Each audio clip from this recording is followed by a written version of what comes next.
Pan India star hero Prabhas నటించిన కల్కి movie June 27వ తేదీన ప్రేక్షకుల ముందుకు రాబోతుంది. ఈ సినిమా పాన్ ఇండియా స్థాయిలో విడుదల కానున్న నేపథ్యంలో ఈ సినిమాపై భారీ స్థాయిలో అంచనాలు ఉన్నాయి. ఇక ఈ సినిమా విడుదల తేదీ దగ్గర పడుతున్న నేపథ్యంలో ప్రమోషన్ కార్యక్రమాలను కూడా వేగవంతం చేశారు. ఈ ప్రమోషన్లలో భాగంగా ఇటీవల కమల్ హాసన్, ప్రభాస్, అమితాబ్ బచ్చన్ ఒక ఇంటర్వ్యూలో పాల్గొన్నారు.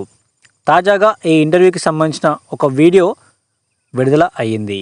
ఇక ఈ ఇంటర్వ్యూలో భాగంగా అమితాబ్ బచ్చన్ ప్రభాస్ అభిమానులను ఉద్దేశిస్తూ చేసిన కామెంట్స్ ప్రస్తుతం సోషల్ మీడియాలో తెగ వైరల్ అయ్యాయి.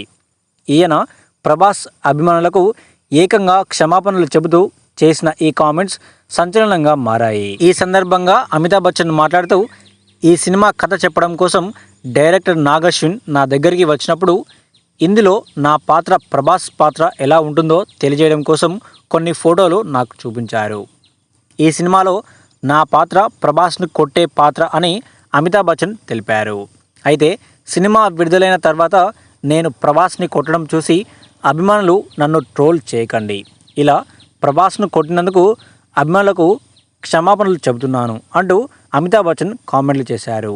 ఇలా ప్రభాస్ అభిమానులకు ఈయన క్షమాపణలు చెప్పడంతో అక్కడే ఉన్నటువంటి ప్రభాస్, అయ్యో సార్, వారంతా మీకు కూడా అభిమానులే అంటూ చెప్పుకొచ్చారు. ఇలా ప్రభాస్ అభిమానులను ఉద్దేశిస్తూ చేసిన ఈ కామెంట్స్ ప్రస్తుతం సోషల్ మీడియాలో వైరల్ అవుతున్నాయి. ఇక ఈ సినిమాలో కమల్ హాసన్ కూడా కీలక పాత్రలో నటించిన సంగతి మనకందరికీ తెలిసిందే. అయితే కల్కి మూవీలో ప్రభాస్కి జోడీగా దీపికా పదుకొనే నటిస్తున్నారు.